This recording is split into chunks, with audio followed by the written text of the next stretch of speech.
Reaction सामने आया जब कांग्रेस ने वंदे मातरम के संपूर्ण गायन पर मोदी सरकार के नए कानून को मानने से इनकार कर दिया है। वंदे मातरम के 2 टुकड़े किए, ये अमित शाह की तरफ से कहा गया। जनता कांग्रेस के फैसले का विरोध करे, ये भी अमित शाह ने कह दिया है। 2 टुक उनका जवाब यहां पर नजर आया और कांग्रेस पर जबरदस्त निशाना साधते हुए भी केंद्रीय गृह मंत्री अमित शाह नजर आए, क्योंकि 1937 के प्रस्ताव के अनुसार कांग्रेस ने कह दिया है कि जैसी पहले व्यवस्था चली आ रही थी वैसे ही जो शुरू के 2 छंद है उनका ही गायन हम करेंगे। गोवा में ये फाइनल जो फैसला है वो कांग्रेस ने ले लिया है। सोनिया गांधी की मौजूदगी में ये सब कुछ हुआ। अब ऐसे में देखिए लगातार भारतीय जनता पार्टी घेरती हुई भी नजर आ रही है। कांग्रेस पार्टी की कार्यसमिति ने एक आश्चर्यजनक और देश विरोधी फैसला लिया है। उन्होंने अपनी पार्टी के 37 के रिजोल्यूशन को फॉलो करते हुए महान वंदे मातरम गीत के 2 ही छंद गाने का फैसला किया है। मैं इस समय पर पूरे देश को याद कराना चाहता हूं कि 1937 में कांग्रेस पार्टी ने मुस्लिम अपीसमेंट के लिए वंदे मातरम के 2 टुकड़े कर देश के विभाजन की नींव डाली थी और वहीं से 2 राष्ट्र के सिद्धांत को ताकत मिली थी और अंततोगत्वा देश का विभाजन हुआ और पाकिस्तान का जन्म हुआ था। आज जब वो ऐतिहासिक गलती को वंदे मातरम के गीत के प्रागट्य के 150वें साल में नरेंद्र मोदी सरकार ने सुधारकर बंकिम बाबू की ये अमर कृति को पूरा गीत गाकर राष्ट्रीय एकात्मता को फिर से एक बार सुदृढ़ करने का प्रयास किया है और सभी सरकारी फंक्शंस में इसको पूर्ण रूपेण गाने का जो निर्णय किया है वो निर्णय को कानूनी जामा भी पहनाया है। इसकी अवहेलना करने का कांग्रेस ने कल निर्णय किया है।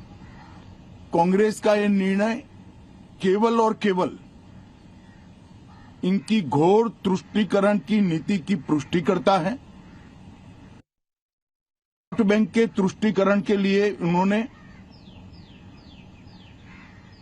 स्वर्गीय बंकिम बाबू के इस अमर कृति का न केवल अपमान किया है, वो लाखों शहीदों का भी अपमान किया है जो वंदे मातरम का नारा लगाते लगाते देश की आजादी के लिए फांसी पर चढ़ गए, जिन्होंने कई साल जेल में काटे। आज कांग्रेस पार्टी 1937 का अपनी पार्टी का रिजोल्यूशन मान रही है और पार्लियामेंट के एक्ट को नकार रही है। मुझे तो बड़ा आश्चर्य है। श्री राहुल गांधी की नेतृत्व में कांग्रेस पार्टी फिर एक बार इस देश में तुष्टीकरण की राजनीति को पुरजोश तरीके से आगे बढ़ा रही है। मैं देश की जनता को अपील करना चाहता हूं कि एक बार इस देश ने गलती करी थी वंदे मातरम के 2 टुकड़े होने देने की और एक गलती के गंभीर परिणाम हमने भुगते हैं। अब देश की जनता एकजुट हो और कांग्रेस पार्टी के इस फैसले के खिलाफ आवाज बुलंद करे कि अब इस देश में तुष्टीकरण की राजनीति नहीं चलेगी। ये आजाद देश है। आजादी के 80 साल के बाद 1937 में जो फैसला कांग्रेस ने किया था, जिसको नरेंद्र मोदी जी ने सुधारा है, उसके सामने का कोई विरोध इस देश की जनता नहीं सहन करेगी। तो केंद्रीय गृह मंत्री अमित शाह को आप सुन रहे थे। उन्होंने दो टूक कहा कि ये तुष्टीकरण की राजनीति कांग्रेस की अब चलने वाली नहीं है, क्योंकि वंदे मातरम को लेकर जो जबरदस्त विवाद इस वक्त चल रहा है, उसी के बीच कांग्रेस वर्किंग कमेटी की बैठक में तय कर लिया गया है कि पार्टी 1937 के प्रस्ताव का ही पालन करेगी। यानी कि जो नया संशोधन इस कानून में हुआ था कि राष्ट्र गीत को भी उसी तरह का दर्जा मिलेगा जैसा कि अभी तक राष्ट्रीय गान को मिलता था। यानी कि पूरा आपको गाना ही होगा, अपमान करेंगे तो अब जुर्माना भी होगा, जेल भी हो सकती है। लेकिन इसी को मानने से अब मना कर दिया है कांग्रेस ने, और कांग्रेस ये कह रही है कि 1937 की व्यवस्था के हिसाब से, यानी कि जो पहले तय हुआ था उसी के हिसाब से 2 छंद ही गाए जाएंगे। लेकिन अमित शाह ने इस पर पलटवार किया। उन्होंने कहा कि ये वंदे मातरम के 2 टुकड़े करने का प्रयास है, और उस सोच पर अमित शाह ने यहां पर सवाल उठा दिए हैं। बड़ी खबर के साथ आपको बता देते हैं, ये पूरा विवाद वंदे मातरम को लेकर शुरू हुआ। हालांकि ये जो तस्वीर आप देख रहे हैं, इससे इनकार कर दिया है कांग्रेस ने, चूंकि कहा गया कि वंदे मातरम का जब गायन हो रहा था तब सोनिया गांधी ने उसे रोका और पूरा नहीं गाने दिया गया। कांग्रेस इससे इनकार कर रही है, लेकिन फिर ये कहा गया कि जो कांग्रेस वर्किंग कमेटी की बैठक हुई है उसमें जरूर अब ये तय हो चुका है कि आगे इसी तरह 2 छंद गाए जाएंगे। इस वक्त फोनलाइन पर मेरे साथ नीरज मौजूद है। नीरज, कांग्रेस 1937 का हवाला दे रही है, लेकिन उसी सोच पर अमित शाह ने सवाल उठाते हुए कहा है कि यह सोच ही तुष्टीकरण वाली है। अब कांग्रेस एक्सपोज हो चुकी है, ये अमित शाह ने कहा।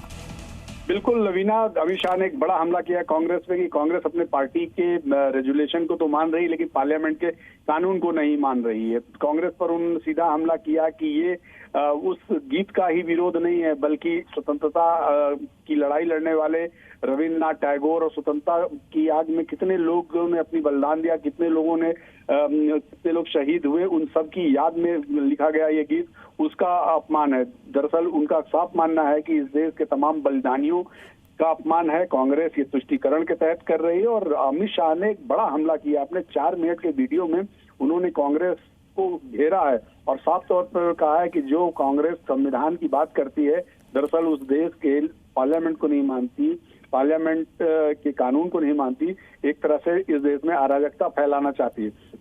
और तुष्टीकरण की राजनीति के तहत ही कांग्रेस वर्किंग कमेटी में इस तरह के फैसले लिए गए। और केवल अमित शाह ही नहीं, आप देखें तो कल से ही भारतीय जनता पार्टी के समूचा जो नेतृत्व है वो कांग्रेस में हमलावर है, और कांग्रेस ने कहीं ना कहीं और इसी को लेकर ये जो विवाद है वो होता हुआ नजर भी आ रहा है। शुक्रिया नीरज हमारे साथ जुड़ने के लिए। चूंकि केंद्रीय गृह मंत्री अमित शाह का स्टेटमेंट इस पर सामने आया है, रिएक्शन उन्होंने दिया है, और उन्होंने क्या कहा वो भी इस वक्त जी न्यूज पर आप देख रहे हैं। वंदे मातरम को लेकर उन्होंने बड़ा बयान दिया कि 2 टुकड़े कांग्रेस ने उसके कर दिए। जो वंदे मातरम का नारा लगाते लगाते देश की आजादी के लिए फांसी पर चढ़ गए, जिन्होंने कई साल जेल में काटे, आज कांग्रेस पार्टी 1937 का अपनी पार्टी का रिजोल्यूशन मान रही है और पार्लियामेंट के एक्ट को नकार रही है। मुझे तो बड़ा आश्चर्य है। श्री राहुल गांधी की नेतृत्व में कांग्रेस पार्टी फिर एक बार इस देश में तुष्टीकरण की राजनीति को पुरजोश तरीके से आगे बढ़ा रही है। मैं देश की जनता को अपील करना चाहता हूं कि एक बार इस देश ने गलती करी थी वंदे मातरम के 2 टुकड़े होने देने की, और एक गलती के गंभीर परिणाम हमने भुगते हैं। अब देश की जनता एकजुट हो और कांग्रेस पार्टी के इस फैसले के खिलाफ आवाज बुलंद करे कि अब इस देश में तुष्टीकरण की राजनीति नहीं चलेगी। ये आजाद देश है। आजादी के 80 साल के बाद 1937 में जो फैसला कांग्रेस ने किया था, जिसको नरेंद्र मोदी जी ने सुधारा है, उसके सामने का कोई विरोध इस देश की जनता नहीं सहन करेगी। अमित शाह को आपने सुना। देखिए, सवाल बार बार यही पूछा जा रहा है कि जब वंदे मातरम भारत का राष्ट्रीय गीत है तो कांग्रेस को उसके मूल स्वरूप को गाने से आखिर क्या परेशानी है, कांग्रेस इससे क्यों पीछे हट रही है। और इसी को लेकर कांग्रेस ने 1937 का यहां पर हवाला दे दिया है और ये कह दिया है कि जैसे कि 2 स्टैंजा 2 छंद पहले गाए जाते थे, उसी व्यवस्था को कांग्रेस यहां पर आगे जारी रहेगी। लेकिन इसको लेकर जबरदस्त विवाद हो रहा है।